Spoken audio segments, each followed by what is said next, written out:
بسم اللہ الرحمن الرحیم۔ دعوت دوں گا متکلم اسلام حضرت مولانا محمد الیاس قمر صاحب۔ نعرہ تکبیر، شان رسالت، شان صحابہ، عامری اتحاد اہل سنت والجماعت، مولانا محمد الیاس قمر۔ الحمدللہ نحمده ونستعینه ونستغفره ونؤمن به ونتوکل علیہ ونعوذ باللہ من شرور انفسنا ومن سیئات اعمالنا من یهده اللہ فلا مضل له ومن یضلل فلا هادی له ونشهد أن لا إله إلا الله وحده لا شريك له ونشهد أن سيدنا ومولانا محمدا عبده ورسوله أما بعد فأعوذ بالله من الشيطان الرجيم بسم اللہ الرحمن الرحیم محمد رسول اللہ عن علی رضی اللہ عنہ قال النبی صلی اللہ علیہ وسلم من احیا سنتا من سنتی امیتت بعدی فقد احبنی ومن احبنی کان معی وفي رواية كان معي في الجنة عن أبي هريرة رضي الله عنه قال النبي صلى الله عليه وسلم من تمسك بسنتي عند فساد أمتي فله أجر 100 شهيد عن العرباض بن سارية رضي الله عنه قال النبي صلى الله عليه وسلم فإنه من يعش منكم بعدي فسيرى اختلافا كثيرا فعليكم بسنتي وسنة الخلفاء الراشدين المهديين تمسكوا بها وعضوا عليها بالنواجذ وإياكم ومحدثات الأمور فإن كل محدثة بدعة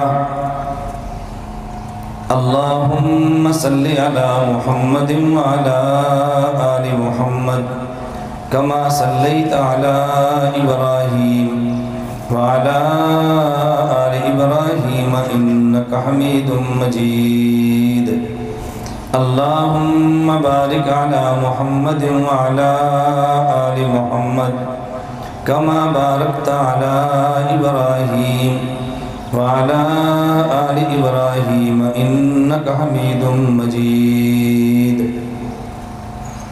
ہر ابتدا سے پہلے، ہر انتہا کے بعد، ہر ابتدا سے پہلے، ہر انتہا کے بعد ذات نبی بلند ہے ذات خدا کے بعد۔ ہر ابتدا سے پہلے، ہر انتہا کے بعد ذات نبی بلند ہے ذات خدا کے بعد۔ دنیا میں جس قدر احترام کے قابل ہے لوگ، دنیا میں جس قدر احترام کے قابل ہے لوگ، میں سبھی کو مانتا ہوں مگر مصطفیٰ کے بعد۔ نام محمد سے دلوں کو سرور ملتا ہے، نام محمد سے دلوں کو سرور ملتا ہے، نگاہ فکر کو تازہ شعور ملتا ہے۔ نصیب کیسا بھی ہو واسطہ احمد کا دے کے، نصیب کیسا بھی ہو وسیلہ محمد کا دے کے، خدا سے جو بھی مانگے ضرور ملتا ہے۔ جا زندگی مدینہ سے جونکے ہوا کے لا، جا زندگی مدینہ سے جو کہ ہوا کے لا، شاہد کے حضور خفا ہے منا کے لا۔ کچھ ہم بھی اپنا چہرہ باطن سوار لیں، کچھ ہم بھی اپنا چہرہ باطن سوار لیں، ابو بکر سے آئین عشق و وفا کے لا۔ دنیا مسلمہ پہ بہت ہی تنگ ہو گئی، دنیا مسلمہ پہ بہت ہی تنگ ہو گئی، فاروق اعظم کے دور کے وہ نقشے اٹھا کے لا، جن سے گناہ نے ہمیں محروم کر دیا، جن سے گناہ نے ہمیں محروم کر دیا، عثمان کے وہ زاویے شرم و حیا کے لا، مغرب کی گلیوں میں مارا مارا نہ پھر اے گدائے علم، مغرب کی گلیوں میں مارا مارا نہ پھر اے گدائے علم، دروازہ علم سے خیرات جا کے لا۔ نہ میں کا ذکر نہ پینے کی بات کرتے ہیں، میں کہتے ہیں شراب کو، نہ شرابی ہیں نہ شراب کی باتیں کرتے ہیں، نہ میں کا ذکر نہ پینے کی بات کرتے ہیں، ہم اہل دل ہیں اور مدینے کی بات کرتے ہیں، نہ میں کا ذکر نہ پینے کی بات کرتے ہیں، ہم اہل دل ہیں اور مدینے کی بات کرتے ہیں، نہ خدا ان سے روز نہ خدا ان سے خوش نہ مصطفیٰ ان سے راضی، نہ خدا ان سے خوش نہ مصطفیٰ ان سے راضی، جو اصحاب پیغمبر سے کینے کی بات کرتے ہیں، وہ مردہ دل ہیں جو قائل نہیں حیات النبی کے، وہ مردہ دل ہیں جو قائل نہیں حیات النبی کے، ہم زندہ دل ہیں اور جینے کی بات کرتے ہیں۔ معزز علماء کرام، میرے نہایت واجب الاحترام بزرگوں، مسلک اہل سنت والجماعت احناف دیوبند کے ساتھ تعلق رکھنے والے وجود نوجوان دوستوں اور بھائیوں، ہماری یہ آج کی آل جموں کشمیر تحفظ سنت کانفرنس عالمی اتحاد اہل سنت والجماعت کے زیر اہتمام راولہ کوٹ آزاد کشمیر میں منعقد ہوئی ہے۔ جس طرح مجھ سے قبل مفتی نوید صاحب اعلان فرما رہے تھے، اللہ رب العزت نے چاہا تو ہم آزاد کشمیر کے ہر ضلع میں تحفظ سنت کانفرنس بھی منعقد کریں گے، اور اپنے امام اعظم ابو حنیفہ نعمان بن ثابت نبر اللہ مرقدہ کے نام پر سیمینار بھی منعقد کریں گے۔ میں آج کے جلسے میں، چونکہ ہماری باضابطہ کشمیر کی سطح پہ پہلی کانفرنس ہے، میں اپنے موضوع پر گفتگو بھی کروں گا اور دلائل بھی دوں گا۔ انشاءاللہ العزیز میں کوشش کروں گا کہ بات آپ کو سمجھاؤں گی اور بات یاد بھی کراؤں، لیکن اس کے ساتھ ساتھ عالمی اتحاد اہل سنت والجماعت کی پالیسی، اغراض و مقاصد اور طرز عمل آپ کے سامنے ضرور پیش کروں گا۔ اس کی وجہ بنیادی طور پہ یہ ہے کہ بہت سارے احباب نے مجھے یا میری جماعت کو نہیں سنا، بلکہ انہوں نے میرے بارے میں سنا ہے۔ جب آدمی کسی کو سنے تو ذہن اور ہوتا ہے، اور جب اس کے بارے میں سنے تو ذہن اور ہوتا ہے۔ حضور اکرم صلی اللہ علیہ وسلم مکہ مکرمہ میں تھے، بوڑھی اماں جا رہی تھی، اس کے سر پہ سامان کی گٹھڑی ہے۔ اللہ کے نبی نے پوچھا اماں کہاں جا رہی ہے؟ انہوں نے کہا فلاں جگہ پہ جا رہی ہوں۔ رسول اللہ صلی اللہ علیہ وسلم نے وہ گٹھڑی سامان کی اپنے سر پہ رکھی، جہاں جانا تھا امی جان کو پہنچا دیا۔ جب واپس آنے لگے تو اس بوڑھی اماں نے ہمدردی کرتے ہوئے رسول اللہ صلی اللہ علیہ وسلم کو نصیحت کرنے لگی، کہتی ہے بیٹا واپس مکہ جاؤ تو محمد کے قریب نہ جانا۔ رسول اللہ صلی اللہ علیہ وسلم نے پوچھا، جس کا میں ترجمہ اپنی زبان میں کرتا ہوں، اماں جان آپ نے محمد کو سنا ہے یا محمد کے بارے میں سنا ہے؟ اس نے کہا میں نے محمد کو نہیں سنا، محمد کے بارے میں سنا ہے۔ رسول اللہ صلی اللہ علیہ وسلم نے فرمایا اگر اجازت تو کچھ بات میں بھی کروں۔ جب حضور پاک نے بات کی، پوچھا تو کون ہے؟ انہوں نے کہا میں وہ محمد جس کے بارے میں تو نے سنا ہے۔ اس بڑھیا نے کہا میری گٹھڑی لو، مجھے واپس مکہ پہنچاؤ۔ محمد کے بارے میں سنا تو مکہ چھوڑ رہی تھی، محمد کو سنا تو مکہ آ رہی تھی۔ آپ ہمارے بارے میں سنتے ہیں، ہمیں نہیں سنتے۔ حضرت امام اعظم ابو حنیفہ نعمان بن ثابت کوفہ سے چلے تو مکہ پہنچے، حضرت امام باقر کو سلام کیا، امام باقر نے خندہ پیشانی سے سلام کا جواب نہیں دیا۔ حضرت امام اعظم ابو حنیفہ نے پوچھا، حضرت میرے سلام کا جواب آپ نے جس طرح خوش ہو کے دینا چاہیے تھا، میں نے محسوس کیا آپ نے ایسے جواب نہیں دیا۔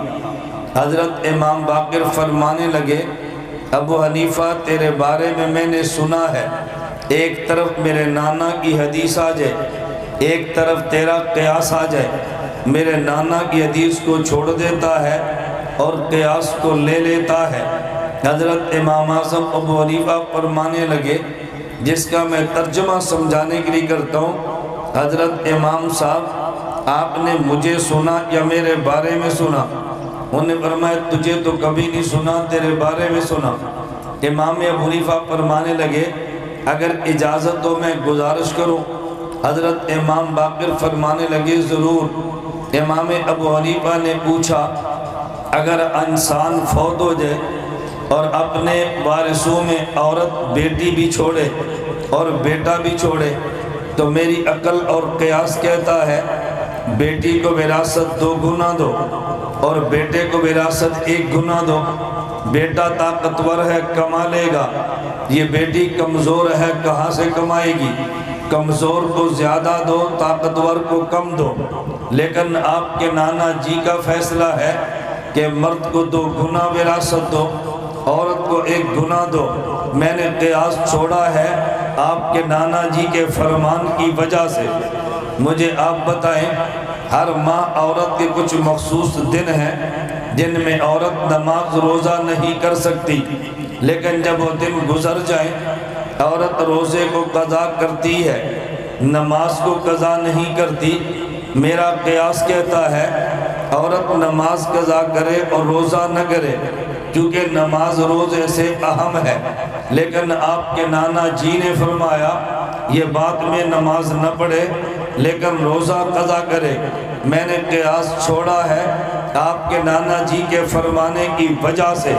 حضرت امام باقر اٹھے اور امام ابو حنیفہ کی پیشانی چوم لی، فرمانے لگے ابو حنیفہ تو سچ کہتا ہے، میں نے تیرے بارے میں سنا، میں نے تجھے نہیں سنا۔ کشمیر والوں آپ نے بھی ہمارے بارے میں سنا ہے، ہمیں نہیں سنا۔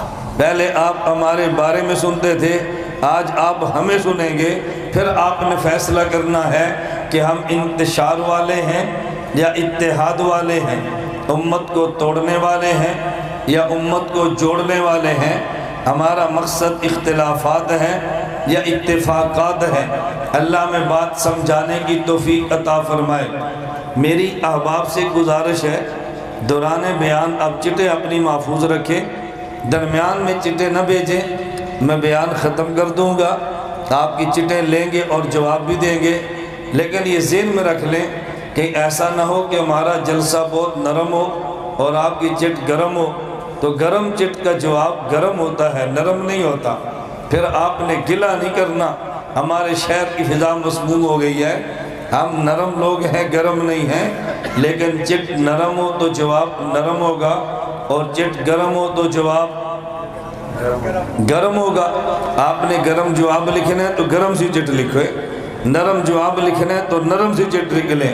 دیوبند کے پاس نرم مال بھی ہے اور گرم مال بھی ہے، ان کے پاس گشت فضائل اعمال بھی ہے، ان کے پاس کلاشن جہاد بھی ہے، ان کے پاس سیاست بھی ہے، ان کے پاس خانقاہ بھی ہے، ان کے پاس وفاق المدارس بھی ہے، ان کے پاس جمعیت علماء اسلام بھی ہے، اور ان سب کو سنبھالنے کے لیے عالمی اتحاد اہل سنت والجماعت بھی ہے۔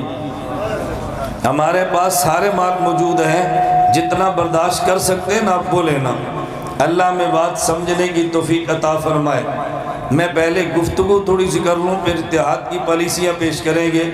ایک بات تو ذہن میں رکھ لیں، ہمارا ایک ماٹو نو لیٹ اور نو ویٹ کا ہے۔ ہم نو لیٹ اور نو ویٹ کی بنیاد پہ چلتے ہیں۔ نہ کسی کو انتظار کا موقع دیتے ہیں اور نہ ہی ہم تاخیر کرتے ہیں۔ جو جلسے کا طے وقت اس پر شروع کریں گے اور جو ختم ہونے کا طے وقت اسی پہ ختم کریں گے۔ نہ آپ کو بیانات کے آغاز کے لیے انتظار کرنا پڑے گا، نہ اختتام کے لیے آپ کو چٹ دینی پڑے گی۔ پورے وقت پہ بیان شروع اور پورے وقت پہ بیان ختم انشاءاللہ۔ ہم آپ کے اوقات کی قدر کرتے ہیں اور آپ کے اوقات کو ضائع کبھی نہیں کریں گے۔ ہمارے آج کے جلسے کا عنوان تحفظ سنت ہے۔ توجہ رکھنا، تحفظ سنت کے عنوان پر میں نے آپ کو 4 لفظ سمجھانے ہیں۔ اگر یہ 4 لفظ سمجھ آگے، جلسے کا عنوان سمجھ آئے گا، ہماری محنت آپ کو سمجھ آئے گی۔ پہلے آپ ذہن نشین فرما لیں کہ آپ کا نام کیا ہے۔ جب اپنا نام سمجھ آئے تو پورا کام سمجھ آتا ہے۔ ہمارا نام اہل سنت والجماعت حنفی دیوبندی ہے۔ اپنے نام کو چھپانا نہیں چاہیے اور کسی کے نام پہ کیچڑ اچھالنا بھی نہیں چاہیے۔ ہمارا نام اہل سنت والجماعت حنفی دیوبندی ہے۔ یہ 4 لفظ ذہن میں رکھ لیں، اور جب تک بات پوری نہ ہو اس وقت آپ اٹھیں بھی نہ، اور جب تک بات پوری نہ ہو اس وقت تک اپنے ذہن میں اعتراض لائیں بھی نہ۔ پہلے بات پوری سن لیں، اعتراض رہ جائے تو کرنا آپ کے ذمے ہے اور تشفی کرانا ہمارے ذمے ہے۔ سوال آپ کے ذمے ہے، جواب آپ کے ذمے ہے۔ ہم آپ کو منوا نہیں سکتے، آپ کو سمجھا سکتے ہیں۔ منوانے کے انداز اور ہوتے ہیں، سمجھانے کے انداز اور ہوتے ہیں۔ اہل سنت والجماعت حنفی دیوبندی، اہل سنت میں ہماری نسبت پیغمبر کی ذات کی طرف ہے، والجماعت میں ہماری نسبت پیغمبر کے صحابہ کی طرف ہے، حنفی میں ہماری نسبت امام اعظم ابو حنیفہ کی طرف ہے، دیوبندی میں ہماری نسبت علماء دیوبند کی طرف ہے۔ ہم نے چاروں کا خیال کیا ہے۔ سنت میں نسبت نبی کی طرف ہے، والجماعت میں نسبت صحابہ کی طرف ہے، حنفی میں نسبت امام اعظم ابو حنیفہ کی طرف ہے، اور دیوبندی میں نسبت علماء دیوبند کی طرف ہے۔ آپ کے ذہن میں سوال آنا چاہیے، یہ 4 نسبتوں کی ضرورت کیا ہے؟ میں نے کہا جب کام الگ ہوتا ہے تو نسبت الگ ہوتی ہے۔ ہمارے 4 کام تھے، ان 4 کاموں پہ ہماری 4 نسبتیں ہیں۔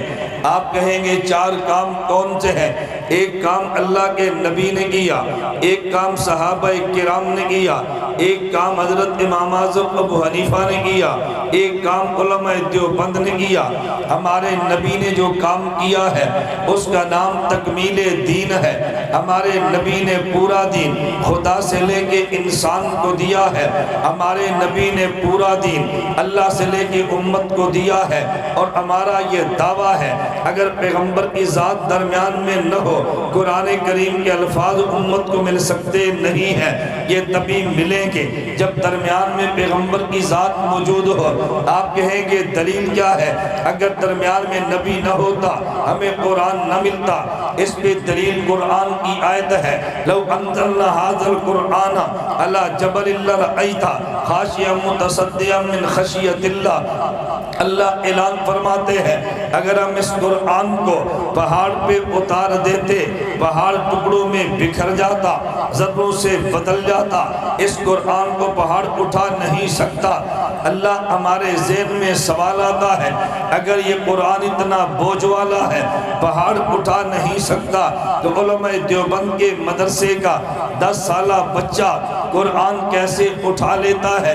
اور اگر اتنا ہلکا ہے کہ 10 سال کا بچہ اٹھا لیتا ہے تو پھر پہاڑ کیوں نہیں اٹھا سکتا؟ حضرت قاری حکیم الاسلام مولانا محمد طیب رحمت اللہ علیہ دارالعلوم دیوبند کے 40 سالہ محتمم ہیں، انہوں نے سوال کا جواب دیا ہے، اور آج کے دنوں میں جواب سمجھنا بڑا آسان ہے۔ فرمایا تم آسمان کو دیکھو، ادھر سورج بھی ہے، اور رات کو دیکھو چاند بھی ہے۔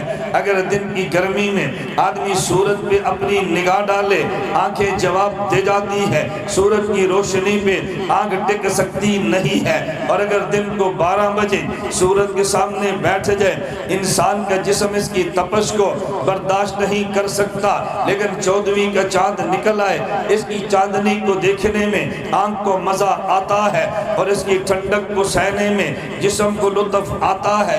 اس کی وجہ کیا ہے؟ سورج کو منیر کہتے ہیں، چاند کو مستنیر کہتے ہیں۔ سورج کی روشنی اپنی ہے، چاند کی اپنی نہیں ہے، سورج سے نکل کے چاند کو ملتی ہے۔ سورج جلال والا ہے، اس کی روشنی جلالی ہے، سورج جلال والا ہے، اس کی تپش جلالی ہے، اس لیے جلالی روشنی کو آنکھ سہ نہیں سکتی، جلالی تپش کو بدن سہ نہیں سکتا، لیکن چاند جمال والا ہے۔ جب سورج کی جلالی روشنی چاند کے جمال سے گزر کر آتی ہے تو جو پہلے ضیاء تھی اب نور بن جاتی ہے، پہلے چاندنی تھی اب یہ قمر، اب یہ نورانیت میں بدل جاتی ہے۔ تو جس چاندنی کو، جس روشنی کو دیکھنے کی آنکھ میں ہمت نہیں تھی، اب چاند سے گزر کر آئی ہے تو دیکھنے میں لطف آتا ہے۔ سورج کی تپش کے سامنے بدن لاجواب تھا، لیکن جب سورج کی حرارت چاند کے جمال سے گزری ہے، حرارت برودت میں بدل گئی ہے، اس کو سہنے میں جسم کو لطف آتا ہے۔ سورج جلال والا ہے، چاند جمال والا ہے، سورج کی روشنی جلالی ہے، چاند سے گزری جمالی ہے، سورج کی تپش جلالی ہے، چاند سے گزری جمالی ہے۔ تو جس روشنی کو سہنے کی آنکھ میں طاقت نہ تھی، یہ چاند کے جمال کی برکت ہے، آنکھ سہ رہی ہے۔ جس تپش کو سہنے کی بدن میں طاقت نہیں تھی، یہ چاند کے جمال کی برکت ہے، اسے سہنے میں بدن لطف محسوس کر رہا ہے۔ میرا اللہ جلال والا ہے، اس کا کلام جلالی ہے۔ اگر اللہ جلالی کلام کو سیدھا پہاڑ پہ اتار دیتے، پہاڑ ٹکڑوں میں بکھر جاتا، ذروں میں بدل جاتا۔ اللہ نے جلالی کلام کو فَإِنَّهُ نَزَّلَهُ عَلَىٰ قَلْبِكَ مصطفیٰ کے جمالی سینے پہ اتارا ہے، پھر محمد کی جمالی زبان سے نکالا ہے۔ تو جلالی کلام تھا، پہاڑ میں سہنے کی طاقت نہ تھی، یہ مصطفیٰ کے سینے کے جمال کی برکت ہے کہ 10 سال کا بچہ قرآن اٹھا رہا ہے۔ اس کا ایک کو بند کرو ہے، شور ختم کرو۔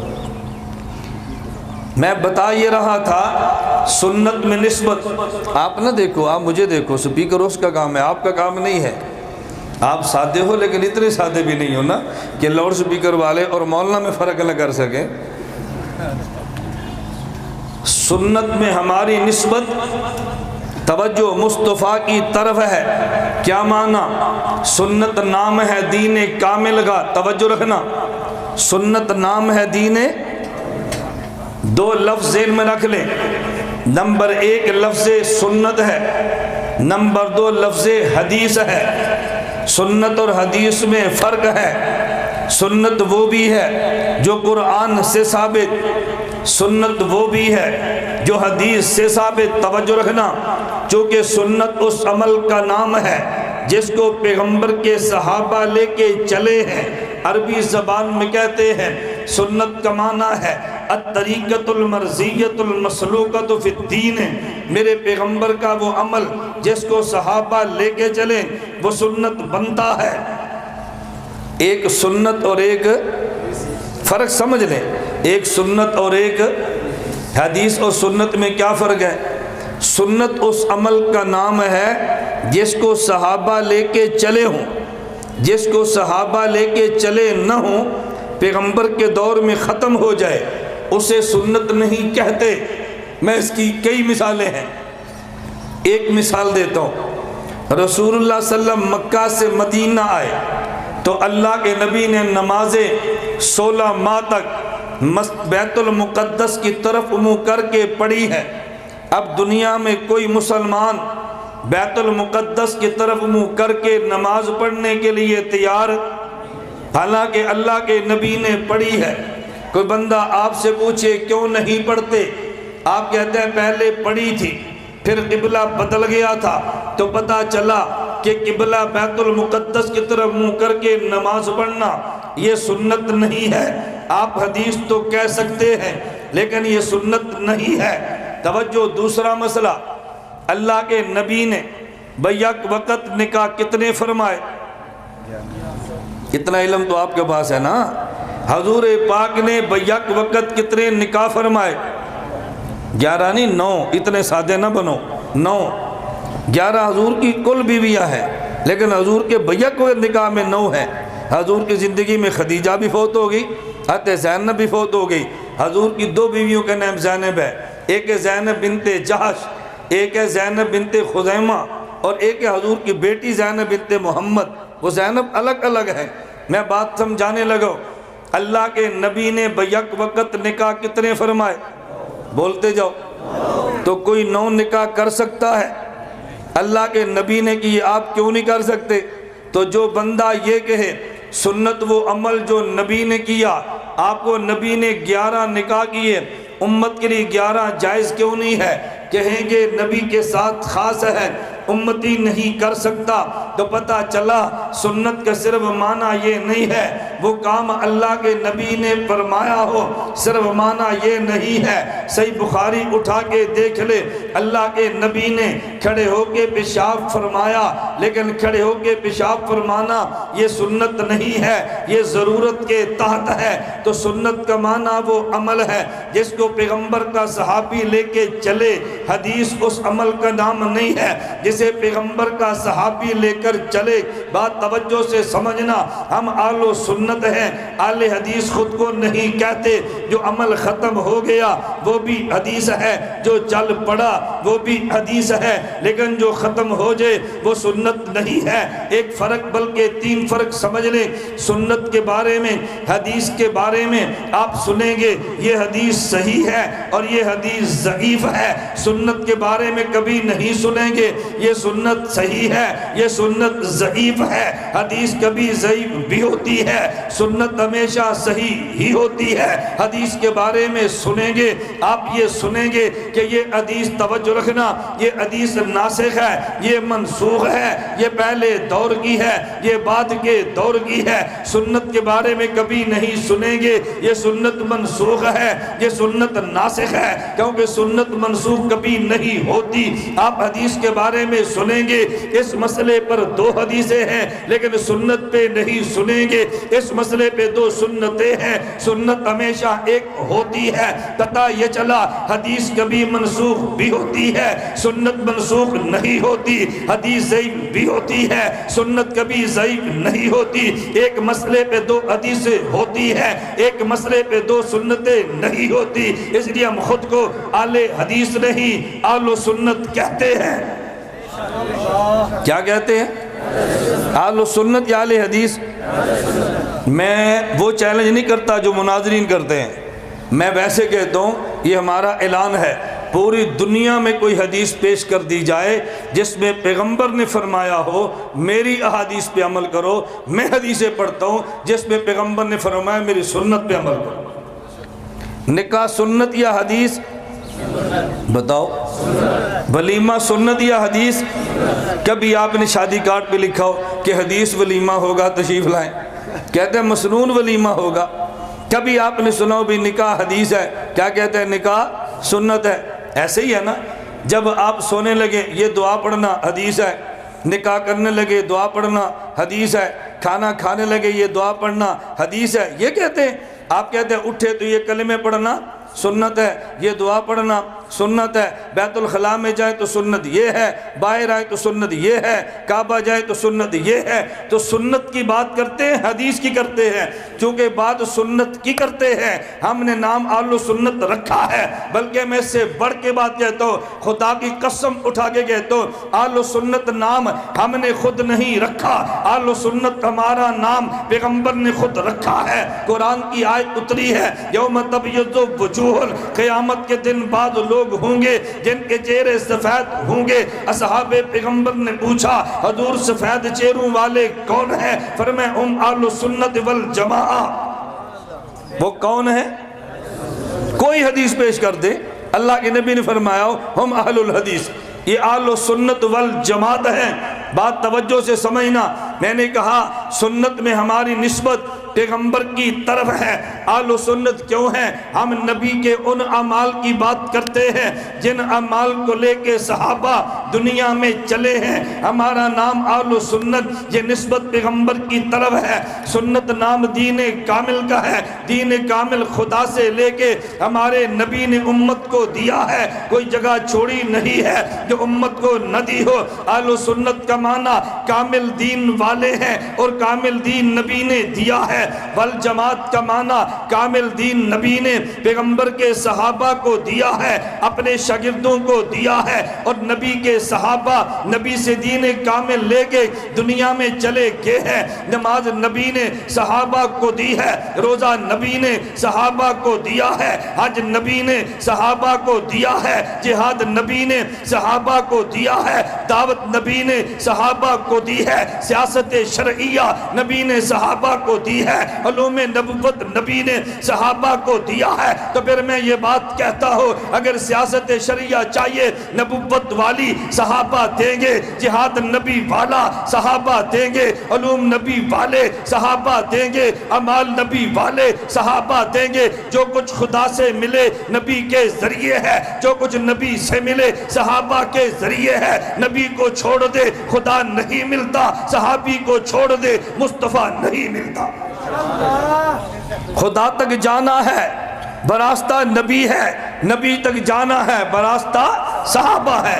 اہل سنت کا معنی دین کامل کو مانتے ہیں جو نبی نے دیا ہے۔ والجماعت کا معنی صحابہ کو مانتے ہیں جنہوں نے پیغمبر کے دین کو دنیا میں پھیلایا ہے۔ توجہ، نبی کے دین کو دنیا میں پھیلایا ہے، نبی کے دین کو دنیا میں کونے کونے تک پہنچایا ہے۔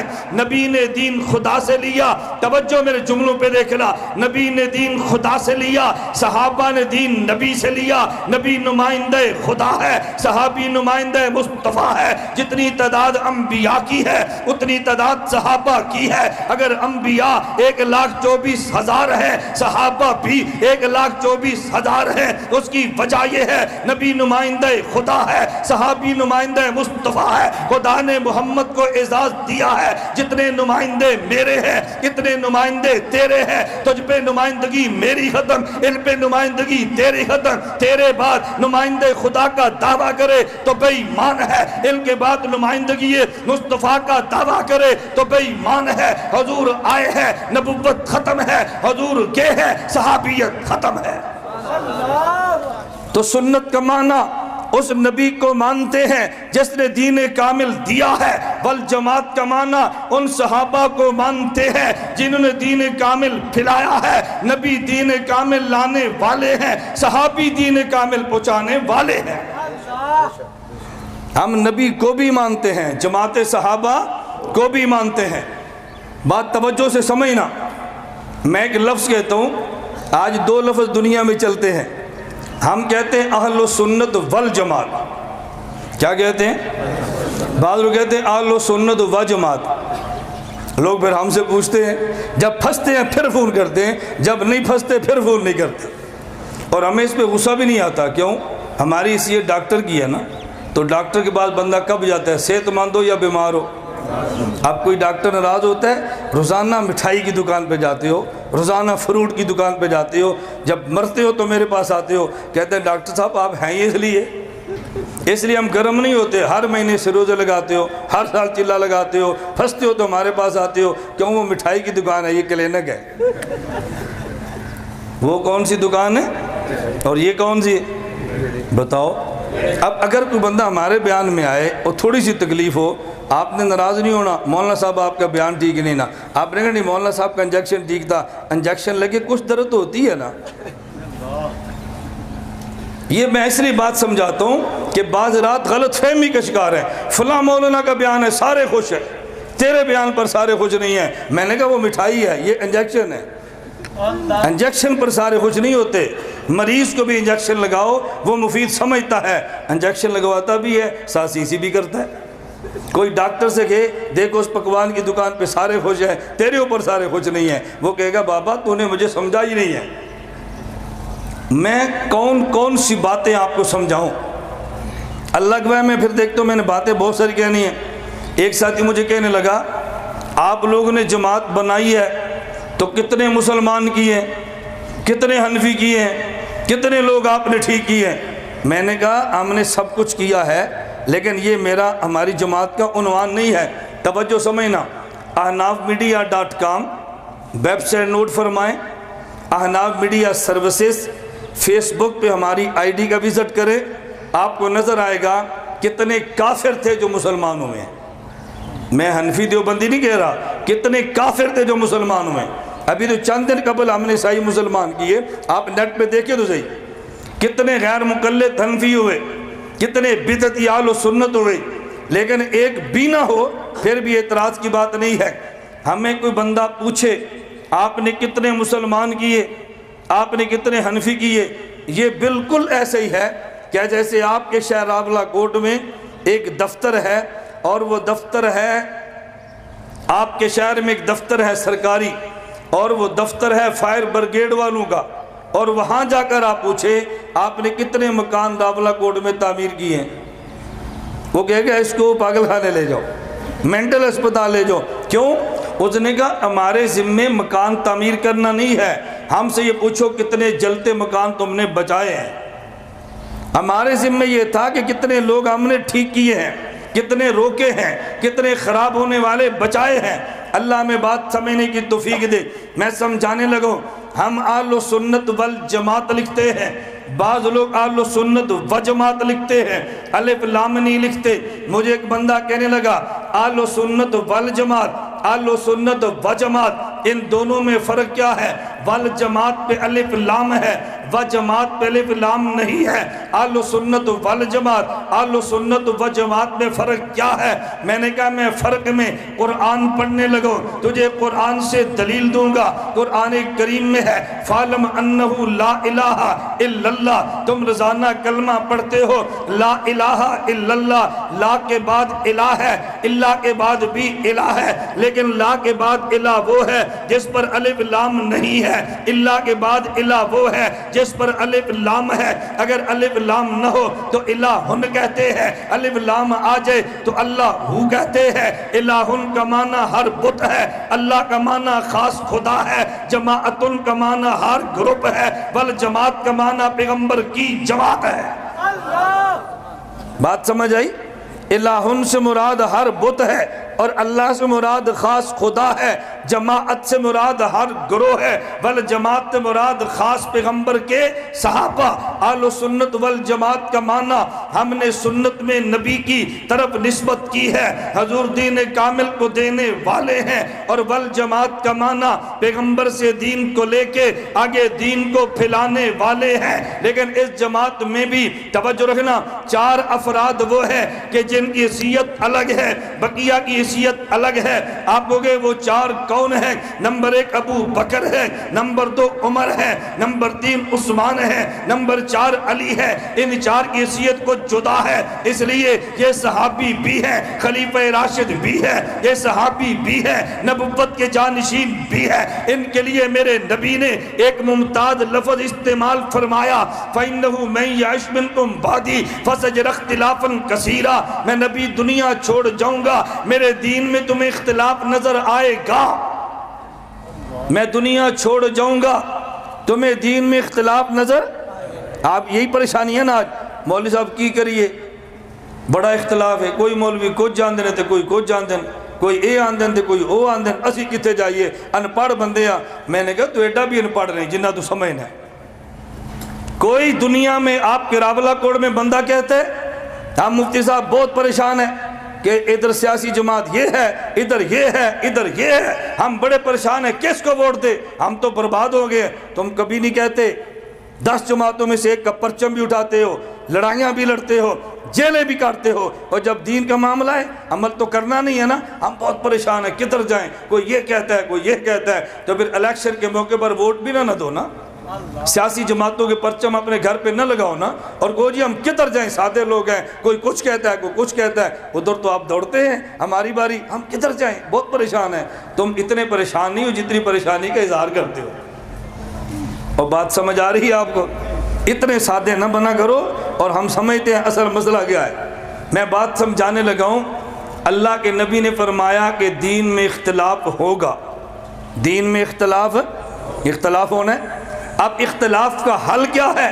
رسول اللہ صلی اللہ علیہ وسلم نے فرمایا فَإِنَّهُ مَن يَعِشْ مِنكُم بَعْدِي فَسَيَرَى اخْتِلَافًا كَثِيرًا، میرے جانے کے بعد اختلاف ہوں گے۔ اللہ کے نبی اختلاف حل کیسے کریں؟ فرمایا فَعَلَيْكُمْ بِسُنَّتِي، بے حدیثی نہیں کہا، بے سنتی کہا ہے۔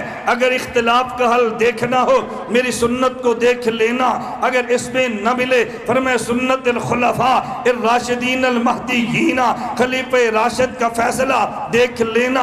آج دنیا میں اختلاف چل رہے ہیں، میں 4 مسئلے پیش کرتا ہوں، زیادہ نہیں۔ کوئی کہے گا او جی نبی قبر میں زندہ، کوئی کہے گا زندہ نہیں ہے۔ لوگ کہتے ہیں کدھر جائیں، ادھر بھی مولوی ہے ادھر بھی مولوی ہے۔ میں نے کہا ادھر جا جدھر نبی نے بھیجا ہے۔ میرے نبی نے فرمایا خلیفہ راشد کو دیکھ لینا۔ حضرت ابو بکر صدیق رضی اللہ عنہ خلیفہ اول دنیا سے جانے لگے، وصیت کی ہے مجھے غسل دینا، مجھے کفن دینا، مجھے جنازہ پڑھا کے میری میت کو نبی کی قبر کے باہر رکھ دینا، اجازت ملے تو دفن کرنا، اجازت نہ ملے مجھے اندر دفن نہ کرنا۔ اصحاب پیغمبر نے صدیق اکبر کو غسل بھی دیا ہے، کفن بھی دیا ہے، جنازہ بھی پڑھایا ہے۔ امام راضی کہتے ہیں لما حملت جنازت ہو الا باب قبر نبی صلی اللہ علیہ وسلم، صدیق کی چارپائی اٹھا کے حضور کی قبر کے باہر رکھ دی ہے۔ اصحاب پیغمبر نے کہا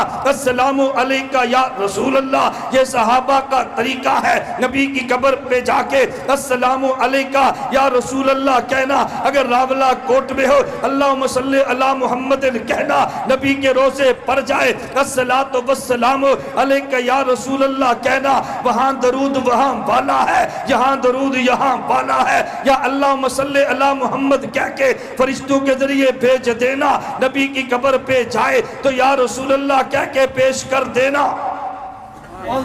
صحابہ نے کہا ابو بکر بالباب، حضور صدیق دروازے پر ہے۔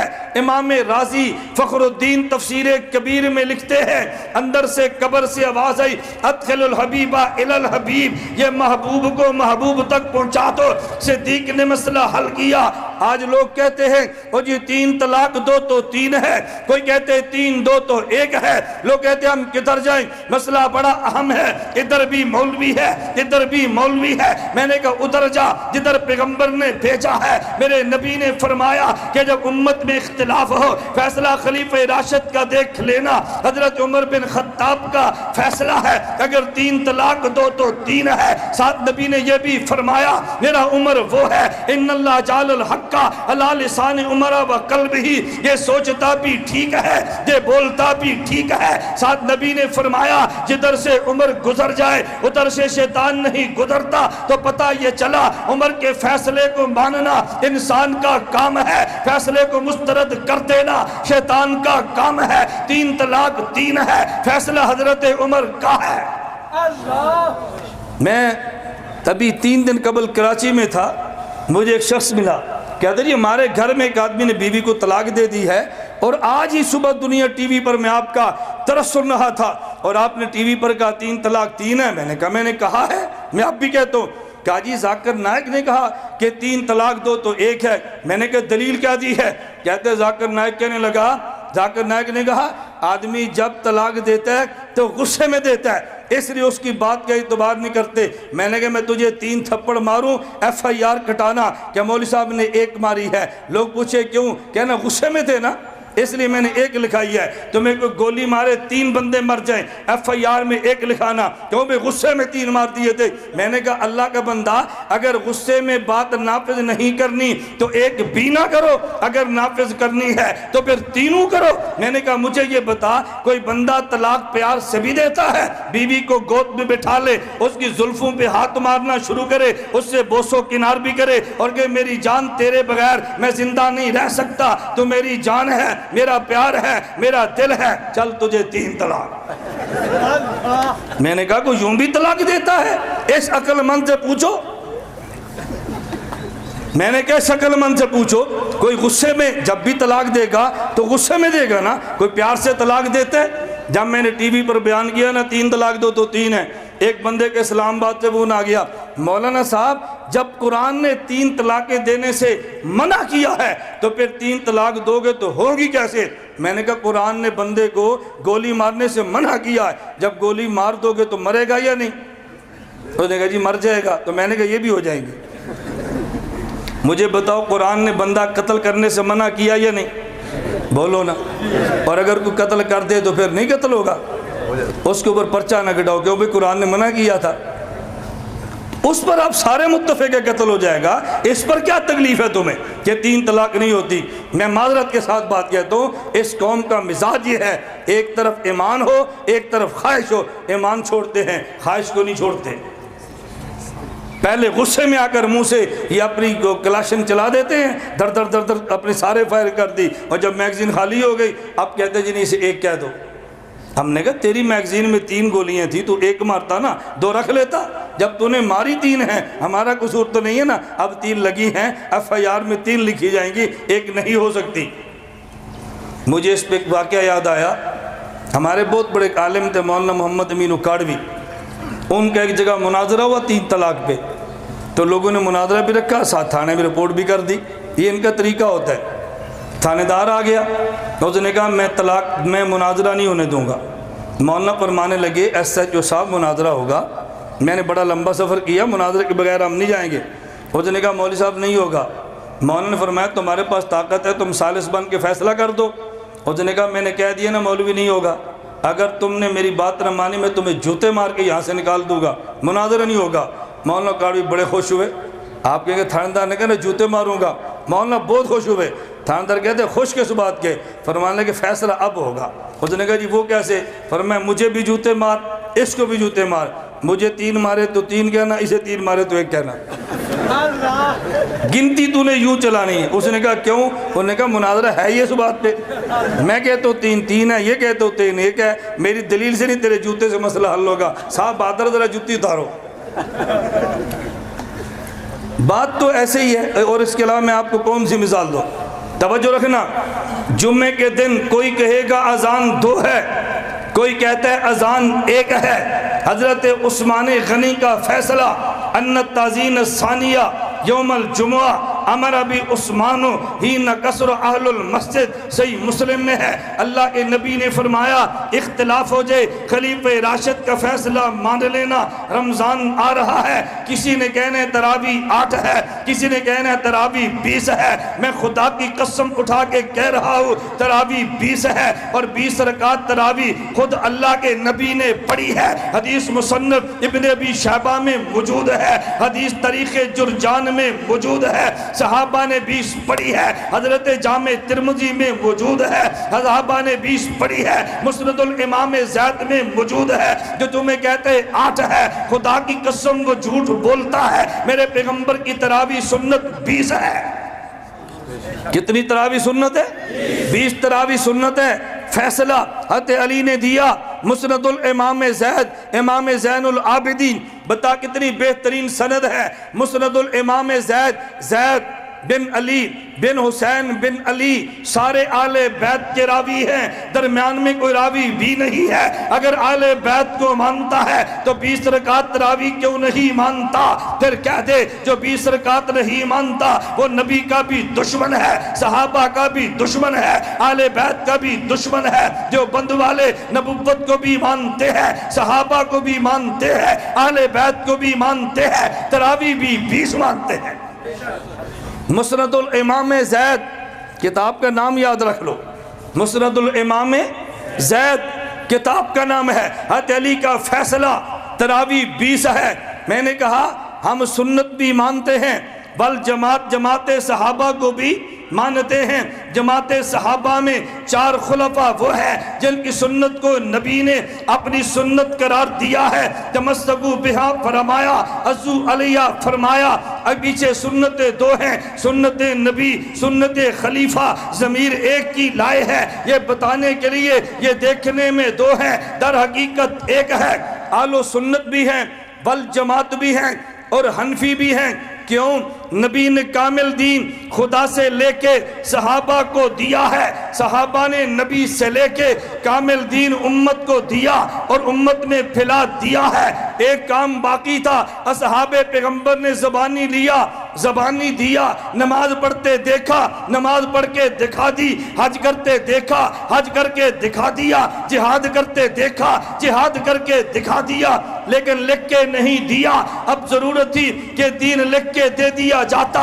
یہ کام اللہ نے جس انسان سے لینا تھا اس کو خواب کے ذریعے پہلے بشارت دی ہے۔ حضرت امام اعظم ابو حنیفہ، ان نے خواب دیکھا، میرے نبی کی مبارک ہڈیاں یہ بکھری پڑی ہیں، خواب دیکھی اور اٹھے کہ خواب دیکھی حضور پاک کی مبارک ہڈیاں بکھری پڑی ہے۔ امام ابو حنیفہ نے جمع کی، بڑے پریشان ہو گئے، ہمارا نظریہ، ہمارے نبی کا جسم محفوظ بھی ہے، جسم زندہ بھی ہے، یہ میں نے کیا دیکھا؟ بڑے پریشان ہوئے، اپنے شاگرد کو بھیجا کہ جاؤ امام ابن سیرین سے خواب کی تعبیر پوچھو۔ امام ابن سیرین کے پاس گئے، کہا یہ خواب کس نے دیکھی ہے؟ امام ابو حنیفہ نے فرمایا میرا نام نہ لینا، تعبیر پوچھنا۔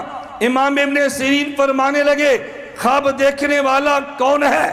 کہا جی جس نے دیکھی مجھے نام بتانے سے منع کیا۔ امام ابن سیرین فرمانے لگے یہ خواب ابو حنیفہ کے علاوہ کوئی نہیں دیکھ سکتا، بتائیے کس نے دیکھی؟ کہا جی انہوں نے دیکھی۔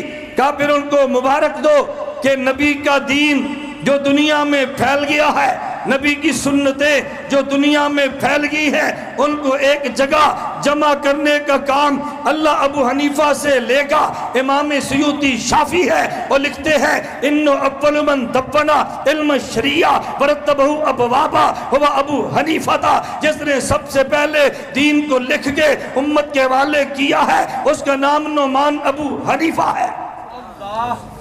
اب بتاؤ دین کامل دیا کس نے؟ بولو نا، نبی نے۔ پھیلایا کس نے؟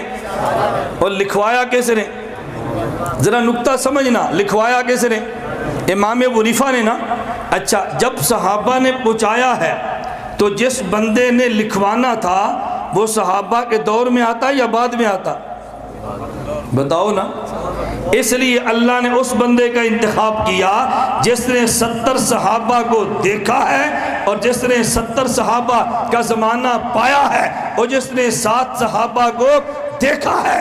امام ابو حنیفہ نے 70 کا زمانہ پایا اور 7 کو دیکھا ہے اور صحابہ کے زمانے میں آیا ہے۔ خدا نے ابو حنیفہ سے دین کے لکھوانے کا کام لیا، ہم نسبت ان کی طرف کرتے ہیں تو خود کو حنفی کہتے ہیں۔ اس سے ایک مسئلہ سمجھ آیا، اب میں مسئلہ بھی بتاؤں گا اور جو اعتراض ہونا ہے اس کا جواب بھی دوں گا۔ لوگ آپ سے پوچھیں گے، مجھ سے لوگوں نے پوچھا، آپ سے پوچھیں گے، مجھے ایک بندہ کہنے لگا تمہارے امام ابو حنیفہ، بھائی وہ ساتھیوں پیچھے کھڑے ہیں نا، انہیں کو یا تو بیٹھ جاؤ یا باہر چلے جاؤ ہے، وہ 4 آدمی جو پیچھے کھڑے ہیں، آپ مجھے دیکھیں نا، آپ ان کو نہ دیکھیں، آپ مجھے دیکھتے رہے۔ دیکھیں ناراض نہیں ہونا، یا تو بات سنیں آپ، اور اگر گپ شپ لگانی تو باہر چلے جائیں۔ میں کوئی ناراض ہو رہا ہوں؟ بتاؤ میں کوئی ناراض ہو رہا ہوں؟ کبھی جلسے میں کوئی خطیب بھی کہتا ہے بھی ذرا باہر ہو کے گپ شپ لگا لو، کہتا ہے نہیں بیان سنو۔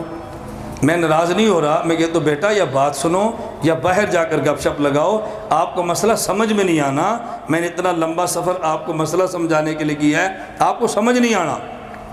میں بات ٹھیک کہہ رہا ہوں غلط کہہ رہا ہوں؟ میں لڑتا نہیں ہوں، ناراض نہیں ہوتا، ہم گرم نہیں ہوتے، بات توجہ سے سمجھیں۔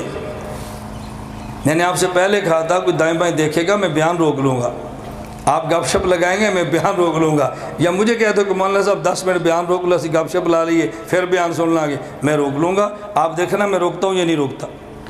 ہمارا موڈ آف نہیں ہوتا، ہمارا موشن نہیں ٹوٹتا، ہم خطیب لوگ نہیں ہیں، دائی اور مبلغ لوگ ہیں۔ بات شروع کروں؟ آپ بتاؤ بھئی، آپ شروع کرو جن کے لیے میں نے بیان روکا ہے۔ سوال سمجھنا، حضرت امام اعظم ابو حنیفہ مکہ کے یا مدینہ کے؟ بتاؤ کہاں کے تھے؟ سوال سمجھو نا، امام ابو حنیفہ مکہ کے یا کوفہ کے؟ بولتے جاؤ۔ مدینہ کے یا کوفہ کے؟ ایک آدمی مجھے کہنے لگا تمہارا امام کوفہ کا تمہیں مکہ کا امام نہیں ملا، تمہارا امام کوفہ کا تمہیں امام مدینہ کا نہیں ملا۔ توجہ رکھنا، اپنے موقف پہ سینہ تان کے کھڑے ہو جو۔ میں نے کہا جو پہلا امام ہے وہ مکہ میں نہیں کوفہ میں آنا چاہیے تھا، وہ مدینہ میں نہیں کوفہ میں آنا چاہیے تھا، پہلا امام ہونا ہی کوفہ کا چاہیے۔ مجھے کہتے ہیں کیوں؟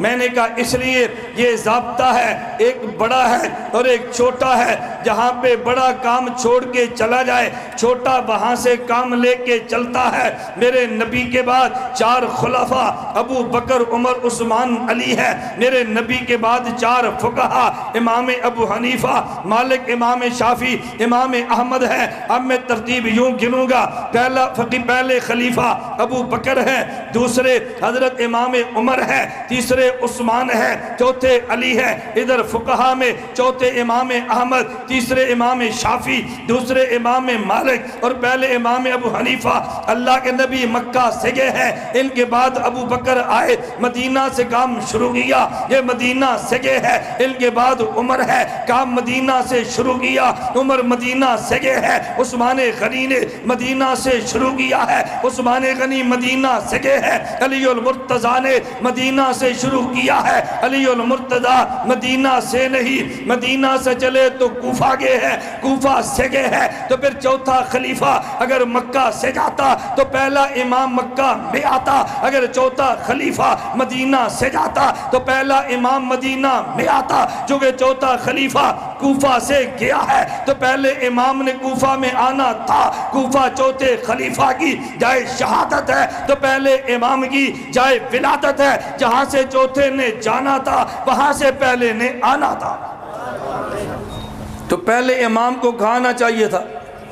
اب دیکھو بات سمجھ آ گئی نا، اب آپ کے چہرے پر خوشی آ گئی ہے۔ پہلے آپ بھی پریشان تھے بھئی پہلے امام کوفہ میں کیوں ہونا چاہیے تھا؟ بات سمجھ آ گئی۔ نمبر 2 میں ایک اور سوال کرنے لگا۔ ایک آدمی کہنے لگا یہ فقہ حنفی نبی کے دور کی نہیں ہے، یہ بعد کی پیداوار ہے، یہ نبی کے دور کی نہیں ہے، یہ بعد کی پیداوار ہے۔ میں نے کہا نہیں، توجہ رکھنا راولہ کوٹ کے سنیوں، اگر کوئی تم سے پوچھے بھئی بیٹا بات مان لو میری، آپ جو پیچھے 3 کھڑے ہیں آپ چھوڑ دو گپے، کوئی پیار کی انتہا ہوتی ہے۔ میں نے شروع بھی کہا تھا ہماری محبت دیکھو، غصہ نہ دیکھو۔ میں جب کہتا ہوں آپ نے گپے لگانی ہے باہر چلے جاؤ تو کوئی حرج کی بات ہے؟ توجہ میری طرف رکھیا، میں ٹھیک کہہ رہا ہوں غلط کہہ رہا ہوں؟ بھئی میں کہہ رہا ہوں گپ لگانی ہے باہر چلے جاؤ، اندر بیٹھنا ہے تو بیان سنو، بیٹھنا بھی اندر ہے سننا بھی نہیں ہے۔ میری بات سمجھنا۔ کیا سوال کیا؟ فقہ حنفی نبی کے بعد کی پیداوار ہے، یہ بدعت ہے، ہم نہیں مانتے۔ اگر کوئی آپ سے پوچھے فقہ حنفی حضور کے دور کی ہے یا بعد کی، آپ نے سینہ تان کے کہنا ہے نبی کے دور کی ہے۔ کیا کہنا ہے؟ بولو کیا کہنا ہے؟ مجھے پتہ ہے آپ کے ذہن میں دلیل اس لیے آپ کو جھجک آ رہی ہے، ہم کیوں کہیں۔ اگر کوئی بندہ کہے فقہ حنفی حضور کے دور کی یا بعد کی، آپ کیا کہیں گے؟ بولتے جاؤ نا۔ نبی کے دور کی، وہ کہے گا جی کیسے، امام ابو حنیفہ حضور کے دور کے ہیں، آپ نے کہنا نہیں بعد کے ہیں۔ وہ کہے گا اچھا اگر امام ابو حنیفہ حضور کے دور میں نہیں تھے، ان کی فقہ نبی کے دور میں کیسے؟ آپ فوراً سوال کرے کہ امام بخاری نے جو صحیح بخاری میں حدیثیں لکھی ہیں، یہ حدیثیں نبی کے دور کی ہیں یا بعد کی ہے؟ وہ کہے گا نبی کے دور کی ہے۔ آپ پھر پوچھو امام بخاری نبی کے دور کے ہیں یا بعد کے ہیں؟ وہ کہے گا یہ بعد کے ہے۔ آپ ان سے پوچھو جب امام بخاری بعد کے ہیں تو حدیث نبی کی دور کے کیسی ہے؟ وہ جواب دے گا حدیث نبی کے دور کی ہے، لکھی امام بخاری نے ہے۔ تو آپ نے کہنا ہے یہ فقہ نبی کے دور کی ہے، نکالی امام ابو حنیفہ نے ہے، نکالی امام ابو حنیفہ نے ہے۔ میں مثال دیتا ہوں، آپ کے راولہ کوٹ میں یہ مرکزی جامع مسجد موجود ہے، اس کو بنے کتنے سال ہو گئے؟ مفتی صاحب بتائیں گے 80. چلے اب بات سمجھنا، جامع مسجد راولہ کوٹ کو بنے 80 سال ہو گئے، اس کا معنی یہ مسجد بنی ہے تو پانی نکلا ہے. مجھے بتاؤ جب یہ مسجد نہیں تھی تو زمین میں پانی تھا یا نہیں؟ آپ نے کہنا ہے تھا، لیکن نکلی کب ہے؟ جب یہ جامع مسجد بنی ہے. پانی پہلے بھی تھا، نکلی جب مسجد بنی ہے. حدیث کی طے میں مسئلے پہلے بھی تھے لیکن نکلے تب ہے جب امام ابو حنیفہ آیا ہے. نکلے تب ہیں جب امام ابو حنیفہ آیا ہے. امام ابو حنیفہ کو سراج الامہ کہتے ہیں، امت کا چراغ. چراغ کا مطلب کیا ہے؟ آپ رات 3 بجے اٹھے، تہجد پڑھے، تلاوت کرنے لگے. آپ نے تلاوت نہیں کی، قرآن نظر نہیں، قرآن کے الفاظ نظر نہیں آ رہے، اچانک لائٹ آ گئی، بلب جل گیا، آپ نے تلاوت شروع کر دی ہے تو یہ بلب نے قرآن کے الفاظ بنائے نہیں ہے بلکہ قرآن کے الفاظ دکھائے ہیں. لائٹ الفاظ بناتی نہیں ہے، جب جلے دکھاتی ہے. ابو حنیفہ چراغ ہے، مسئلے بنائے نہیں ہے، مسئلے دکھائے ہیں. نبی نے بنائے ہیں، ابو حنیفہ کا چراغ جلا تو دکھائے ہیں. ہم حنفی ہیں، نسبت امام ابو حنیفہ کی طرف ہے. نمبر 4 ہم دیوبندی ہیں، ہماری نسبت علماء دیوبند کی طرف ہے. آپ کہو گے علماء دیوبند نے کام کیا کیا؟ میرے نبی نے دین کامل مکمل خدا سے لیا، صحابہ کو دیا ہے. صحابہ کرام نے نبی سے کامل دین لیا، امت میں پھیلایا ہے. امام ابو حنیفہ نے صحابہ سے لیا تو لے کے امت کو دیا ہے. جب دین آگے آیا تو دنیا میں 2 طبقے پیدا ہوئے. ایک طبقے نے دین میں کمی کی ہے، ایک طبقے نے دین میں اضافہ کیا ہے. علماء دیوبند کھڑے ہو گئے، کمی والے کو بھی روک دیا ہے، اضافے والے کو بھی روک دیا ہے. کسی نے الہاد کے نام پہ دین میں مسئلے کم کیے، یہ کھڑے ہیں، کم نہیں ہونے دیے. کسی نے بدعات کے نام پہ مسئلے داخل کیے، یہ کھڑے ہو گئے، داخل بھی نہیں کرنے دیے. ایک آیا، اس نے کہا تراویح 20 نہیں 8 ہے، اس نے 12 نکالنی چاہی. دوسرا آ گیا، 20 تراویح بھی ضروری، اجتماعی دعا بھی ضروری، ان اجتماعی دعا کو ضروری ماننے نہیں دیا. ایک آ گیا کہ جس نے فرض کے بعد کی دعا کا انکار کر دیا. دوسرا آ گیا، نفلوں کے بعد کی دعا کا اقرار کر دیا. ان نے فرضوں کے بعد کی دعا جانے نہیں دی ہے، نفلوں کے بعد کی دعا دین میں آنے نہیں دی ہے. ایک آیا پگڑی کو اتار دیا، دوسرا آیا پگڑی پہ ضروری سبز رنگ کو چڑھا دیا. انہوں نے پگڑی کو اتارنے بھی نہیں دیا اور سبز رنگ کو ضروری قرار بھی نہیں دیا. ایک آیا 2 ہاتھ کا مسافہ چھڑا دیا اور دوسرا آیا 2 ہاتھ کے مسافے کے بعد پاؤں چاٹنے پہ امت کو لگا دیا ہے. انہوں نے 2 ہاتھ کا مسافہ چھوٹنے نہیں دیا اور امت کو دوسروں کے پاؤں چاٹنے بھی نہیں دیے. نہ الہاد والے ہیں، نہ بدعات والے ہیں، اہل سنت والجماعت والے ہیں. نہ کمی برداشت کی ہے، نہ اضافہ برداشت کیا ہے. میں اس کی مثال دیتا ہوں تاکہ بات سمجھ آئے. ایک آدمی قیمتی محل بناتا ہے، پھر اس میں چوکیدار رکھتا ہے، پہرے دار رکھتا ہے اور پہرے دار سے کہتے ہیں تیرے ذمہ 2 کام ہیں.